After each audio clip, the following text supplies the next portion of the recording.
Halo semuanya, Assalamualaikum. Kembali lagi di YouTube Academic Community. Kayaknya kita udah lama nggak berjumpa ya teman-teman. Akhirnya sekarang Aceh kembali lagi up video terbarunya nih. Sebelumnya perkenalkan, nama saya Hafiz Abdurrahman sebagai Magnus Academic Community periode 2021-2022 dari Aceh Gen Alostasis.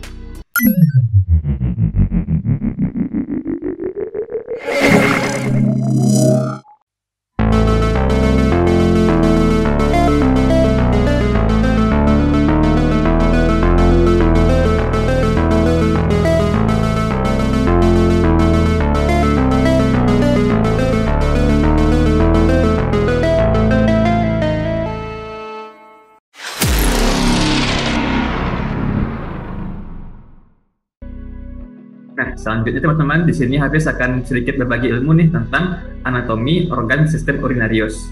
Nah, selanjutnya yang teman-teman tahu kan, kalau kita bahas organ sistem urinarius, itu kan pasti ada pembentukan urin. Nah, nanti pembentukan urin itu berada di ginjal. Di sini nanti kita bahas anatominya, terkhusus di sini, mulai dari ginjal, ureter, vesika urinaria, dan yang keempat itu terakhir uretra. Nah, mungkin ini agak sedikit panjang pembahasannya. Nah, mungkin di ginjalnya sendiri akan kita bahas terlebih dahulu. Ini untuk materi pertama itu ginjal atau renal. Nah, jadi teman-teman, pada ginjal kita itu atau renal itu ada dua nih, ada satu pasang, ada di kanan dan juga kiri. Teman-teman bisa lihat nih di gambar, itu ada ginjal yang left kidney, ada right kidney atau renal sinistra atau renal dextra. Teman-teman, jadi ginjal ini merupakan organ kita yang terpenting nih, letaknya itu di retroperitoneal atau di belakang retroperitoneum. Nah, di gambar ini, di anatominya, ginjal kiri itu lebih tinggi nih daripada ginjal kanan. Jadi di gambar ini kelihatannya dari posterior ya teman-teman, kita lihatnya dari belakang. Jadi kenapa nih bisa terjadi, kenapa ginjal kiri lebih tinggi, kenapa ginjal kanan lebih rendah? Itu karena di ginjal kanan itu berbatasan langsung di atas itu dengan hepar, adanya hati di atasnya. Jadi agak tertekan ke bawah, makanya ginjal kanan itu agak ke bawah letaknya.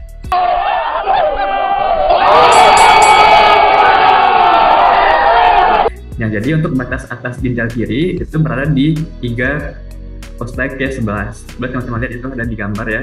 Kemudian untuk batas atas ginjal kanan itu ada di antara 3-11 dan juga ke-12. Sedangkan untuk batas bawahnya itu sama teman-teman, itu di vertebrae lumbal ketiga. Nah, mungkin teman-teman bisa lihat juga ya, dari posterior ini ada nih yang melindungi ginjal. Di belakang itu ada yang otot-otot yang melindungi dari otot punggung gitu. Ada yang bagian psoas muscle, ada yang musculus quadratus lumborum, bisa teman-teman lihat. Ada juga yang menutupinya bagian yang musculus transversus abdominis. Itu yang akan melindungi organ ginjal kita. Next, selanjutnya ini kita akan bahas nih teman-teman. Jadi kan ginjal ini kan sesuatu yang sangat penting teman-teman. Ini ada selubungnya lah. Istilahnya itu kayak ada yang melindunginya. Jadi yang melindunginya itu ada 4 bagian yang terpenting nih, harus kita pahami sama-sama.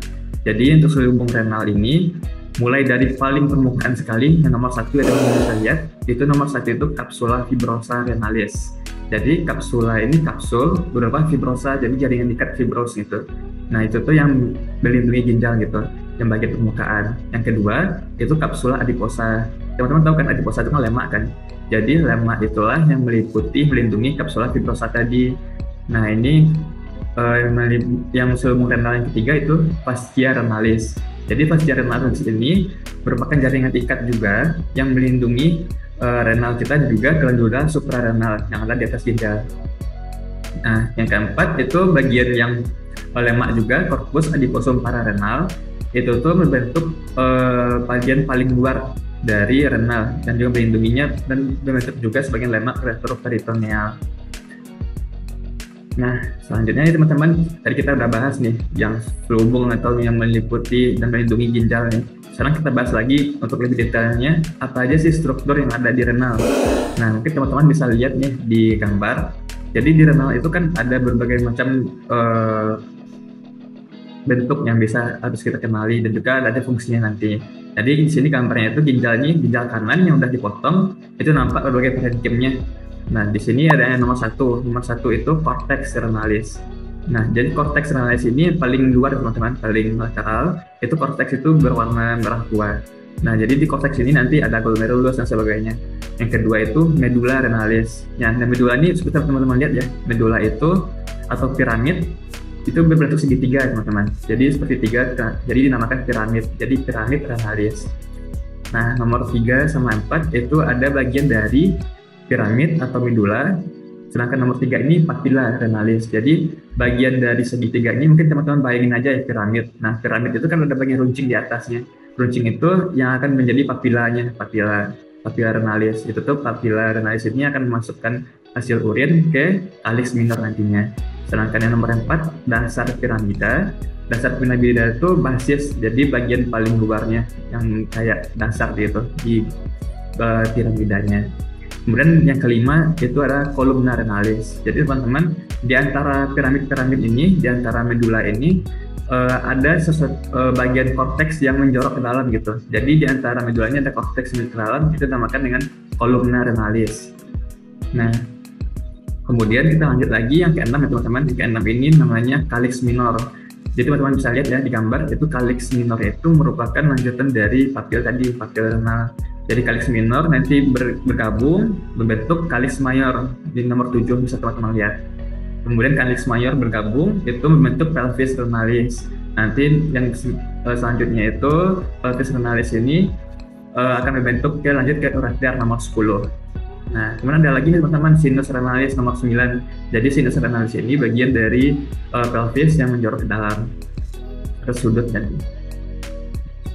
Nah, lanjut kita lagi teman-teman, kita udah bahas strukturnya. Sekarang kita bahas lagi perdarahan dari ginjal renal kita. Jadi ginjal kita ini mendapat perdarahan dari arteri renalis. Arteri renalis ini cabang dari aorta abdominalis. Nah, jadi nanti pas masuk ke ginjal nih, arteri renalis ini akan berbagi menjadi 2 cabang gitu.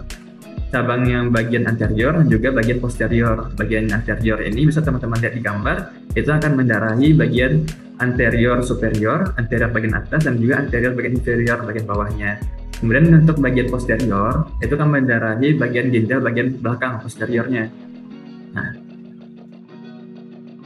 selanjutnya kita bahas lagi nih untuk arteri dan vena yang detailnya lagi nih yang ada di ginjal.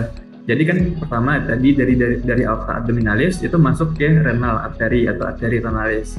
Arteri renalis nanti akan masuk itu ke arteri segmental. Jadi ke segmen-segmen yang ada di ginjal akan terbagi ke atas juga ke bawah, anterior, posterior. Nanti di antara segmen itu akan masuk ke lobus-lobus ginjal. Lobus-lobus itu yang ada di piramid-piramid. Nah, kemudian di lobus itu masuk ke interlobar arteri. Bisa teman-teman lihat itu di interlobar. Jadi letak itu di antara lobus gitu, di antara lobar lobus gitu. Jadi arteri interlobaris. Lanjut lagi itu ke arteri arcuata. Bisa teman-teman lihat di gambar itu arcuata itu seperti cekungan gitu, seperti melengkung. Jadi namanya arteri arcuata. Selanjutnya arteri arcuata ini akan masuk lagi ke dalam korteks, itu akan membentuk arteri interlobari arteri atau interlobularis. Nanti akan masuk lagi ke glomerulus, bisa teman-teman lihat itu masuk ke dalam arteri arteriola afferent. Tadi masuk ke glomerulus, bakal keluar itu ke arteriola afferent, keluar masuk ke peritubular kapiler, masuk ke fossa recta, nanti masuk ke sistem vena. Venanya kembali lagi ke interlobular, masuk ke arcuata kembali, kemudian masuk ke interlobar vein, dan juga masuk ke vena renalis. Nanti vena renalis ini akan masuk ke vena cava inferior. Nah, tadi kita udah bahas nih tentang arteri di perdarahannya. Sekarang kita bahas untuk aliran limfe. Jadi limfe ini kan beriringan dengan sistem perdarahan. Jadi limfe ini akan terkumpul nantinya di nodi arterii lateralis. Jadi di sekitar aorta itu akan membentuk nodus lymph nodus yang ada di sekitar pangkal dari arteri renalis. Untuk persarafannya sendiri itu berasal dari plexus sympathicus renalis. Jadi serabut saraf aferennya itu berasal dari sistem medulla spinalis, nanti masuk ke nervus thoracicus 10, 11, dan juga 12. Nah, selanjutnya kita bahas lagi ya teman-teman. Ini udah masuk ke organ kedua nih, ureter. Jadi dari ginjal udah masuk nih, urin udah keluar. Nah, jadi transfer dari hasil dari urin ini ke vesika urinaria ditampung itu melalui penghubungnya ureter namanya. Nah, jadi ureter ini teman-teman, ini kita jumlahnya itu ada dua buah. Fungsinya tuh membawa urin dari ginjal ke vesika urinaria. Panjangnya itu sekitar 28 sampai 34 cm. Sedangkan yang kanannya itu lebih pendek karena tadi yang kanannya itu kan ginjalnya turun ke bawah sedikit. Untuk diameternya sendiri itu 1 mm sampai 1 cm. Untuk strukturnya sendiri ureter bisa teman-teman lihat ya, ada ureternya ini pars abdominal, itu tuh letaknya di abdomen, sedangkan pars pelvis atau pars pelvina ureteris itu letaknya di daerah pelvis, itu tuh masuk ke bagian bawah. Untuk bagian yang ada ureter, struktur itu ada ini, bisa teman-teman lihat ya, itu bagian ureteropelvic junction, itu tuh namanya menghubungkan ureter ke pelvis gitu. Sedangkan yang hubungkan ureter menyambung ke vesika urinaria namanya ureterovesical junction. Nah, lanjut. Nah, jadi teman-teman ini mungkin sedikit tambahan sedikit materinya. Jadi secara anatominya itu ureter itu bisa mengalami konstriksi gitu. Konstriksi karena adanya tempat penyempitan. Jadi teman-teman bisa lihat tadi ya, penyempitan ini berhubungan juga dengan klinisnya. Jadi bisa ada batu atau ada sesuatu yang kecil, itu bisa jadi sumbatan di sini gitu kemungkinannya. Jadi pertama itu bisa kemungkinan konstriksinya itu pertama di ureteropelvis junction tadi teman-teman. Ini waktu dia baru masuk dari ginjal ke ureter, nah itu penyempitan pertama. Penyempitan kedua itu bisa jadi kemungkinan terjadi di depan arteri vena testicularis atau arteri ovarika. Nah, yang ketiga lagi itu ada second constriction. Jadi second constriction ini ureter itu kan akan masuk ke pelvis. Itu tuh akan menghilang di depan dari fasa iliak gitu. Jadi dari arteri vena iliaca externa itu akan crossing gitu, akan masuk ureter ke pelvis. Jadi di sana akan ada crossing, ada penghilangan, maka bisa terjadi ada penyempitan di sana. Kemudian penyempitan ketiga itu saat dia masuk ke vesika urinaria itu sangat kecil masuknya, jadi itu bisa jadi konstriksi di sana.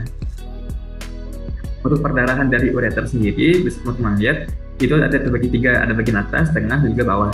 Kalau atas itu berhubungan sama arteri renalis, untuk tengah itu berasal dari arteri testicularis atau arteri ovarika.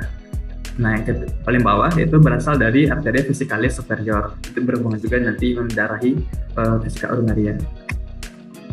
Nah, untuk persarafan dari ureter sendiri itu berasal dari plexus renalis karena berhubungan juga sarafnya akan menghubungi renal juga ureter.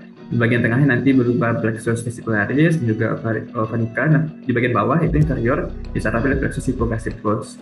Dan juga ureter ini disarafi oleh saraf otonom ya teman-teman, ada simpatis juga parasimpatis. Nah, simpatisnya itu berasal dari torakal lumbal 12 sampai lumbal 2, sedangkan parasimpatisnya itu berasal dari nervus spongicus pelvicus, itu berasal dari sakral 2 sampai sakral 4. Baik teman-teman, kita udah bahas cukup untuk dua organ untuk part 1 ini ya teman-teman, untuk tadi ada renal juga ureter. Nah, mungkin ada cukupkan di sini ya teman-teman untuk part 1-nya. Semoga bisa teman-teman pahamin, dan jangan lupa di like, komen, dan juga subscribe ya teman-teman, dan ditunggu ya teman-teman untuk part 2-nya. Academic Community, Roger.